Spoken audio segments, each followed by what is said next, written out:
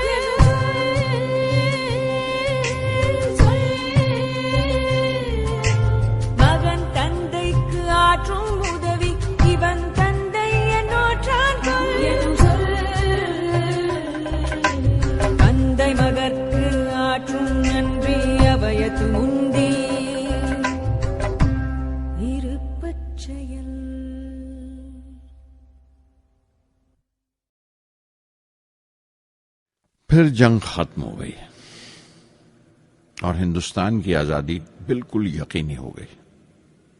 میں نے ابا سے رامیشورم چھوڑنے کی اجازت چاہی. میں ڈسٹرکٹ ہیڈ کوارٹرز رامناتھ پورم جا کر پڑھنا چاہتا تھا.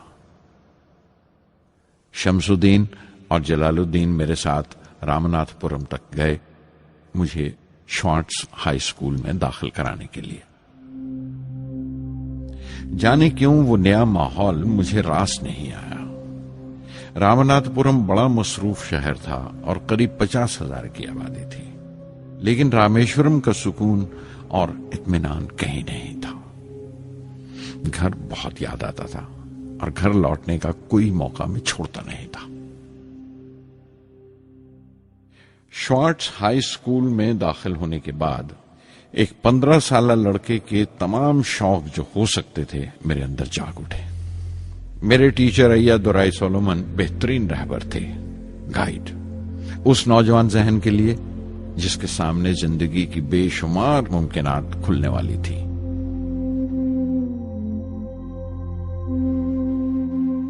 رامناتھ پورم کے اس عرصہ قیام میں ان سے میرا رشتہ استاد شاگرد یا گرو شیشیہ سے بھی آگے نکل گیا. ایا دورائی کہا کرتے تھے، زندگی کامیاب ہونے اور نتیجے حاصل کرنے کے لیے 3 طاقتوں پر قابو پانا بہت ضروری ہے: خواہش، یقین اور امید. ایا دورائی سولومن جو بعد میں ریورنٹ ہو گئے کہا کرتے تھے، اس سے پہلے کہ میں چاہوں کچھ ہو جائے یہ ضروری ہے کہ میرے اندر اس کی پوری شدت سے خواہش ہو اور یقین ہو کہ وہ ہوگا. میں اپنی زندگی سے اگر مثال دوں تو مجھے بچپن سے ہی آسمان کے اسرار اور پرندوں کی پرواز ہمیشہ حیران کرتی تھی، فیسینیٹ کرتی تھی. سمندر میں کونجوں اور بگلوں کو اونچی اڑانے لگاتے دیکھتا تھا تو اڑنے کو جی کرتا تھا. میں ایک سادہ لوگ گاؤں ہی کا لڑکا تو تھا، لیکن مجھے یقین تھا کہ ایک دن میں ضرور ان کونجوں کی طرح بلند اڑانے لگاؤں گا، بلندی پر پرواز کروں گا. اور حقیقت یہ ہے کہ رامیشورم سے اڑنے والا میں پہلا لڑکا تھا.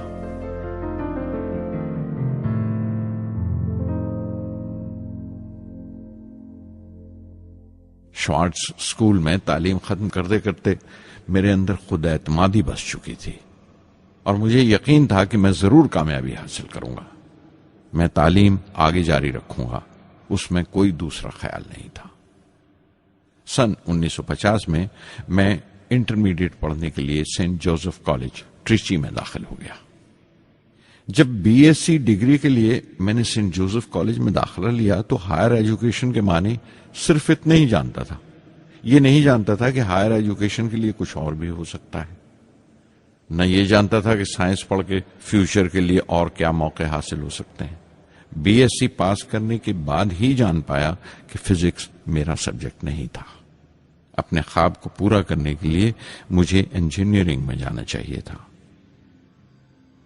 پتہ نہیں کیوں کچھ لوگوں کا ایسا خیال ہے کہ سائنس آدمی کو خدا سے منکر کر دیتی ہے، لیکن میرے لیے تو سائنس اعتماد، وشواس اور روحانی تسکین کی وجہ رہی ہے. کسی طرح میں MIT یعنی مدراس انسٹیٹیوٹ آف ٹیکنالوجی کے امیدواروں کی لسٹ میں تو آ گیا، لیکن اس کا داخلہ بہت مہنگا تھا.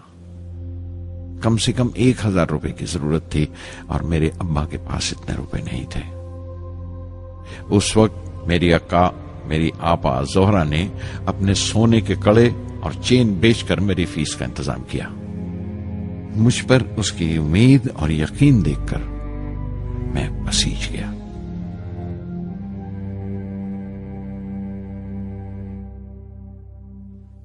MIT میں سب سے زیادہ مزہ آیا. وہاں 2 ہوائی جہاز رکھے دیکھ کر جو اڑان سے بری کر دیے گئے تھے، مجھے ان کی طرف ایک عجیب سا کھچاؤ محسوس ہوتا تھا. اور جب سب لڑکے ہاسٹل لوٹ جاتے تھے میں کئی گھنٹے ان کے پاس بیٹھا رہتا تھا.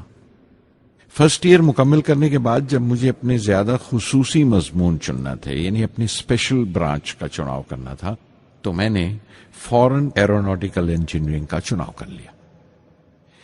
MIT کی تعلیم کے دوران مجھے 3 ٹیچرز نے بہت متاثر کیا: professor Sponder, professor KAV Pandalai, professor Narasingha Rao. Professor Sponder technical aerodynamics سکھاتے تھے۔ ایروناٹیکل انجینئرنگ میں داخلے سے پہلے میں نے ان سے صلاح لی تھی۔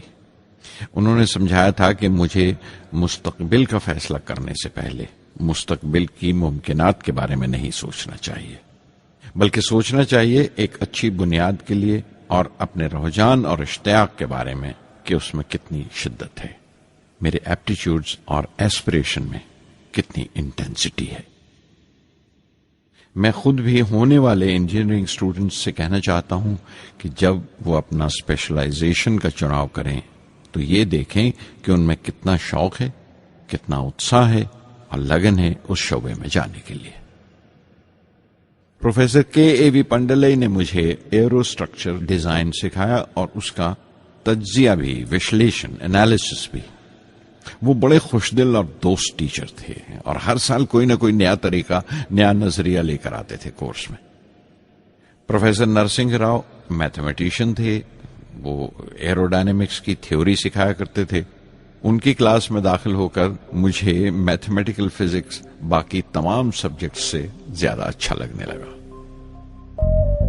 سادھر سنگی ہری ہری نام چتارا چتارا، سادھر سنگی ہری ہری نام چتارا،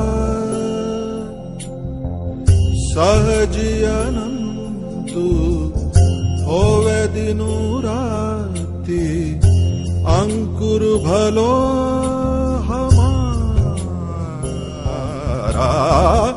سادھر سنگی سادھر سنگی۔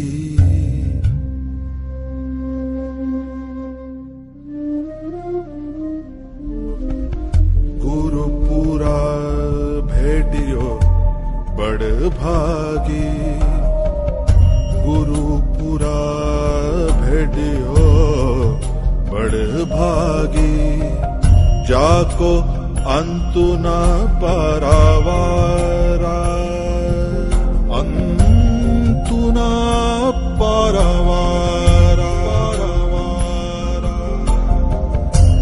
نانک سرنی گہی سوامی کی، پنہ پنہ نمسکار،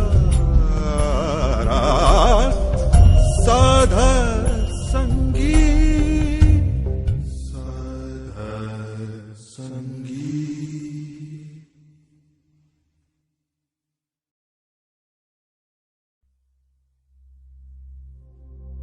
MIT سے میں بنگلور کے ہندوستان ایروناٹکس لمیٹڈ HAL میں بطور ٹرینی داخل ہو گیا۔ HAL سے جب میں ایروناٹیکل انجینئرنگ گریجویٹ بن کر نکلا تو زندگی نے 2 موقع میرے سامنے کھڑے کر دیے اور دونوں میری پرواز کے دیرینہ خواب پورے کر سکتے تھے۔ ایک موقع تھا ایئر فورس کا، دوسرا منسٹری آف ڈیفنس میں directorate of technical development and production کا۔ میں نے دونوں میں عرضی بھیج دی اور بیک وقت دونوں سے انٹرویو کا بلاوا آ گیا۔ ایئر فورس کے لیے مجھے دہرادون بلایا گیا تھا اور ڈیفنس کے لیے دہلی۔ میرے دونوں مقام 2000 کلومیٹرز کے فاصلے پر تھے۔ یہ پہلا موقع تھا میرا اپنے وسیع اور وراٹ وطن کو دیکھنے کا۔ کھڑکی پر بیٹھا میں اس دیش کی سرزمین کو پاؤں تلے سے بہتا ہوا دیکھ رہا تھا۔ حیران تھا کہ اتر کی طرف سفر کرتے ہوئے ایک ہی ملک کا لینڈسکیپ کیسے بدلتا چلا جاتا ہے۔ میں 1 ہفتہ دہلی میں ٹھہرا، ڈیفنس منسٹری کا انٹرویو دیا۔ انٹرویو اچھا ہوا تھا۔ وہاں سے میں دہرادون گیا ایئر فورس سلیکشن بورڈ کے انٹرویو کے لیے۔ 25 امیدواروں میں 9ویں نمبر پر آیا۔ میرا دل بیٹھ گیا، بہت مایوس ہوا اور کئی دن تک افسوس رہا کہ ایئر فورس میں جانے کا موقع میرے ہاتھ سے نکل گیا۔ میں رشی کیش چلا گیا، دل پر یہ بوجھ لے کر کہ آنے والے دن بڑے سخت ہوں گے۔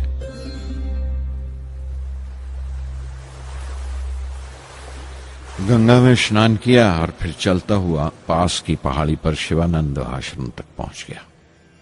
سوامی شیوانند سے بھیٹ ہوئی۔ دیکھنے میں بالکل گوتم بدھ لگتے تھے، سفید دودھیا دھوتی اور پاؤں میں لکڑی کی کھڑاؤں۔ ان کی بچوں سی معصوم مسکان اور سادہ دلی دیکھ کر بہت پربھاوت ہوا میں نے بتایا انہیں کیسے میں انڈین ایئر فورس میں بھرتی ہونے سے رہ گیا اور میری کتنی شدید خواہش تھی آسمانوں میں اڑنے کی، پرواز کرنے کی۔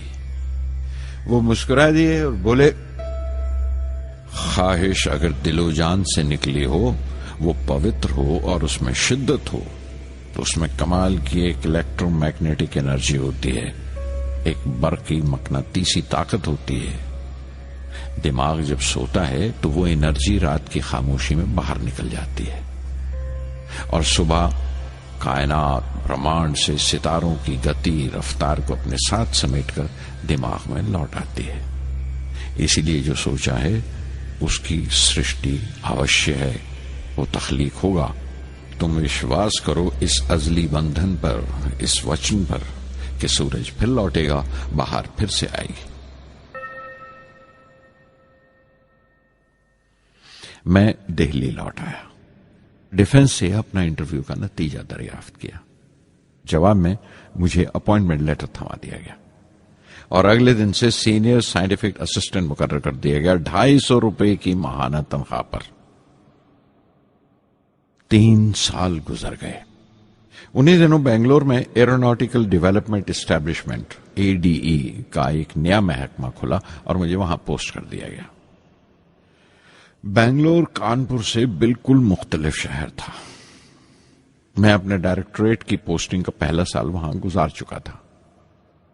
دراصل ہمارے دیش میں یہ ایک عجیب طریقہ ہے، ایک عجیب سا ڈھنگ ہے اپنے لوگوں کو حد درجہ تک نچوڑ لینے کا، جو ہمارے لوگوں کو انتہا پسند بنا دیتا ہے۔ شاید اس لیے کہ صدیوں اس دیش نے غیر ملکی تہذیبوں کے زخم بھی کھائے ہیں اور انہیں اپنے دامن میں جگہ بھی دی ہے۔ الگ الگ حکمرانوں سے وفا کرتے کرتے ہم اپنی حیثیت، اپنی یکتائی کھو بیٹھے ہیں، بلکہ ہم نے ایک اور ہی قسم کی خوبی پیدا کر لی ہے کہ ایک ہی وقت میں رحم دل بھی ہیں اور بے رحم بھی، حساس بھی ہیں اور بے حس بھی، جتنے گہرے ہیں اتنے ہی سطحی۔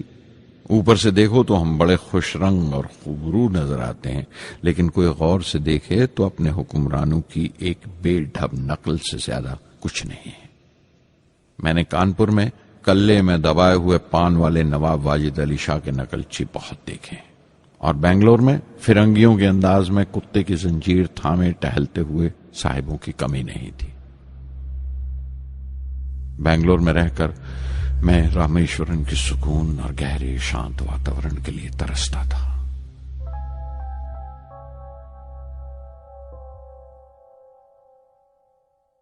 پہلے سال تو ADE میں کوئی زیادہ کام نہیں تھا۔ ایک پروجیکٹ ٹیم بنائی تھی کہ 3 سالوں میں ایک سودیشی ہاور کرافٹ تیار کریں، اور وہ وقت سے پہلے تیار ہو گیا۔ نندی اس کا نام رکھا گیا، شیو کی سواری کے آدھار پر۔ اس کا ڈیزائن ہماری امید سے زیادہ اچھا تھا، لیکن میں سخت مایوس ہوا جب آپسی کنٹروورسیز کی بنا پر سارا پروجیکٹ بالائے طاق رکھ دیا گیا، بند کر دیا گیا۔ Professor MGK Menon, Tata institute of fundamental research کے ڈائریکٹر، ایک روز اچانک ہی ہماری جانچ پڑتال کو آ پہنچے۔ نندی کا ذکر نکلا، مجھ سے پوچھ تاچھ کرتے ہوئے انہوں نے خواہش ظاہر کی ایک 10 منٹ کی اڑان کے لیے۔ اس کے 1 ہفتہ بعد کی بات ہے، مجھے انکوسپار سے بلاوا آ گیا، the Indian committee for space research. میں بمبئی چلا گیا راکٹ انجینئر کی پوسٹ کے لیے انٹرویو دینے۔ میرا انٹرویو لینے والے ڈاکٹر وکرم سارا بھائی اور پروفیسر MGK مینن کے علاوہ مسٹر سراف تھے، جو اس وقت ایٹمک انرجی کمیشن کے ڈپٹی سیکرٹری کے عہدے پر تھے۔ ڈاکٹر سارا بھائی کی گرم جوشی نے پہلی ہی ملاقات میں میرا دل موہ لیا۔ اگلے ہی دن مجھے خبر مل گئی کہ میں چن لیا گیا۔ مجھے انکوسپار میں راکٹ انجینئر کی حیثیت سے شامل کر لیا گیا تھا۔ سن 1962 کے دیرینہ حصے میں کہیں انکوسپار نے تھمبا میں ایکویٹوریل راکٹ لانچنگ اسٹیشن بنانے کا فیصلہ کیا۔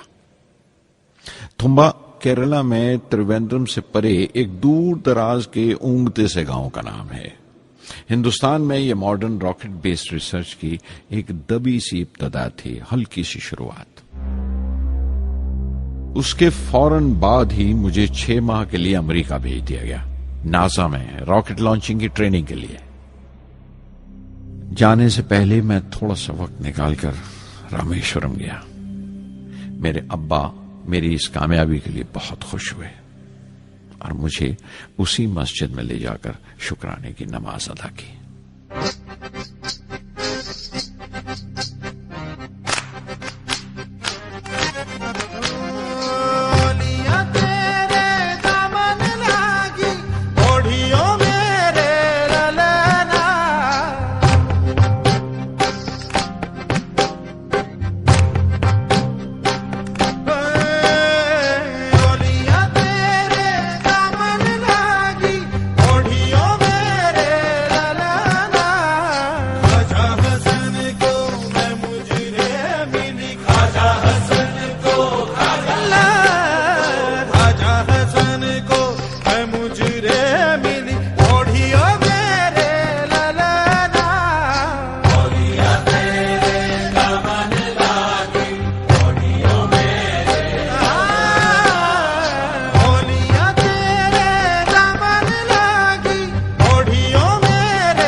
NASA Langley research centre Virginia میں میں نے اپنے کام کی شروعات کی۔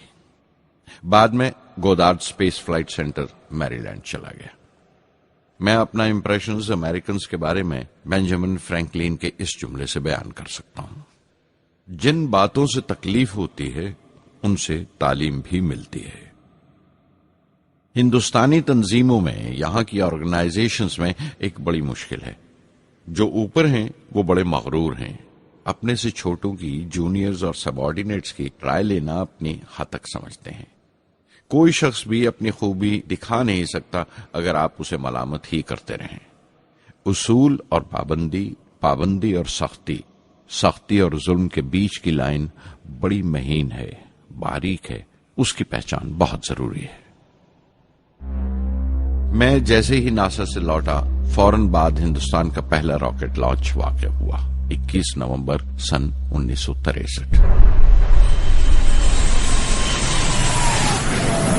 وہ ساؤنڈنگ راکٹ تھا، نام نائکی اپیچی۔ نائکی اپیچی کی کامیابی کے بعد پروفیسر سارا بھائی نے اپنی آرزو، اپنے ایک خواب کا اظہار کیا، ایک Indian satellite launch vehicle ISLV کا سپنا۔ ہندوستانی راکٹ کا خواب 20ویں صدی میں ایک طرح سے 18ویں صدی کا خواب بھی کہلا سکتا ہے، جو ٹیپو سلطان نے دیکھا تھا۔ ٹیپو سلطان کی فوج میں 27 بریگیڈ تھے جو خشون کہلاتے تھے، اور ہر ایک بریگیڈ میں ایک دستہ تھا راکٹ مین کا جو ساتھ رہا کرتا تھا اور جرکس کہلاتا تھا۔ جب ٹیپو سلطان مارا گیا تو انگریزوں نے 700 راکٹس اور 900 راکٹ کے سب سسٹمز برآمد کیے 1799 میں تیروکناہلی کی جنگ کے بعد۔ وہ راکٹس ولیم کانگریو نے انگلینڈ بھیجوا دیے جانچ پڑتال کے لیے، اس کی تکنیک سمجھنے کے لیے، جسے آج کی سائنسی زبان میں ہم ریورس انجینئرنگ کہتے ہیں۔ ٹیپو سلطان کی موت کے ساتھ اس خواب کی بھی موت ہو گئی، کم سے کم 150 سال کے لیے۔ پنڈت جواہر لال نہرو کی بدولت وہ راکٹری کا خواب ایک بار پھر ہندوستان میں زندہ ہوا۔ پروفیسر سارا بھائی نے اس خواب کو حقیقت بنانے کی ذمہ داری اپنے سر لے لی۔ بہت سے تنگ نظر لوگوں کو اعتراض تھا اس بات پر کہ اس ملک میں جہاں لوگوں کو 2 وقت کی روٹی نصیب نہیں ہوتی وہاں ان سپیس اڑانوں کو، ان خلائی تحریکوں کو کیوں ترجیح دی جا رہی ہے۔ لیکن پردھان منتری پنڈت نہرو اور پروفیسر سارا بھائی کے نظریے میں کسی قسم کا مبالغہ نہیں تھا۔ ان کے نظریے بالکل صاف تھے کہ اگر دنیا کے ملکوں میں اور دنیا کے مسئلوں میں کوئی حصہ لینا ہے، شرکت کرنی ہے، ہندوستان کو کوئی حیثیت حاصل کرنی ہے تو سائنس اور ٹیکنالوجی کی ترقی اور خود مختاری، سیلف ریلائنس اشد ضروری ہے، اور ان کا مقصد طاقت کا مظاہرہ ہرگز نہیں تھا۔ سہج پکے سو میٹھا ہوئے، تھمبا میں 2 راکٹ سہج پکے مگر کامیاب ہوئے، ایک روہنی، دوسرا مینیکا۔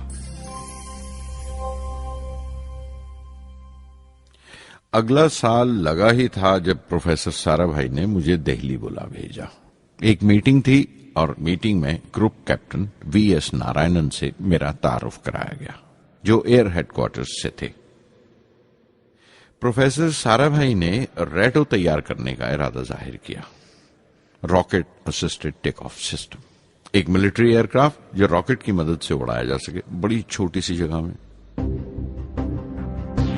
شام تک یہ خبر بھی عام ہو گئی کہ ہندوستان ایک خود ساختہ ملٹری ایئر کرافٹ تیار کر رہا ہے اور میں اس پروجیکٹ کا مختار ہوں، ذمہ دار ہوں۔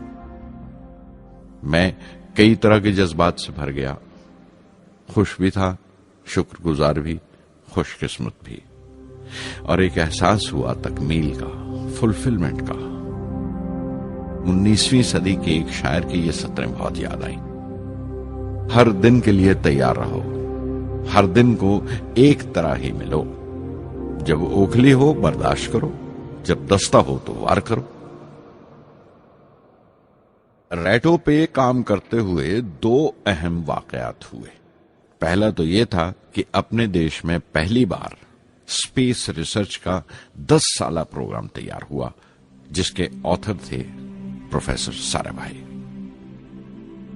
میرے لیے وہ ایک ایسا رومانی مینیفیسٹو تھا جیسے اسپیس سے عشق کرنے والے کسی شاعر کی رومانی نظم ہو، جیسے کوئی اپنے دیش کے آسمان سے عشق کرنے لگا ہو۔ اور دوسرا واقعہ منسٹری آف ڈیفنس میں میسائل پینل کا تیار ہونا۔ نارائنن اور میں، ہم دونوں اس پینل کے ممبر تھے۔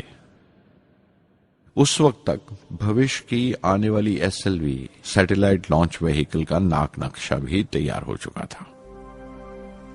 پروفیسر سارا بھائی اپنے دیرینہ خواب کو تعبیر دینے کے لیے کچھ اور ساتھیوں کا چناؤ کر چکے تھے۔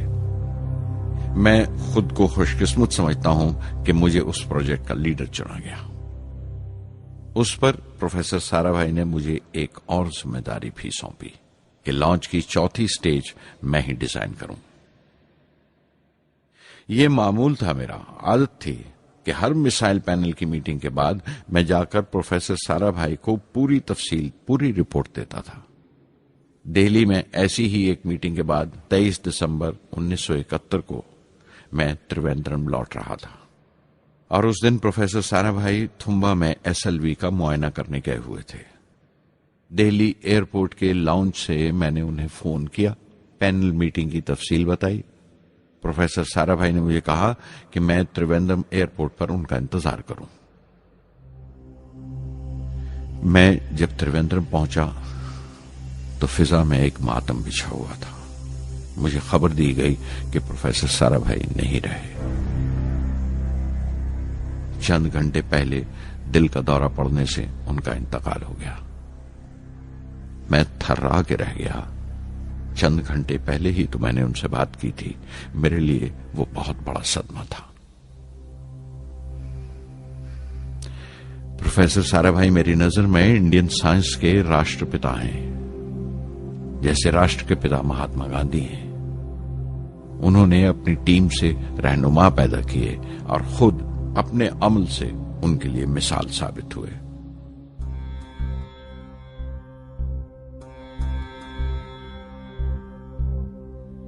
నానాటి బతుకు నాటకము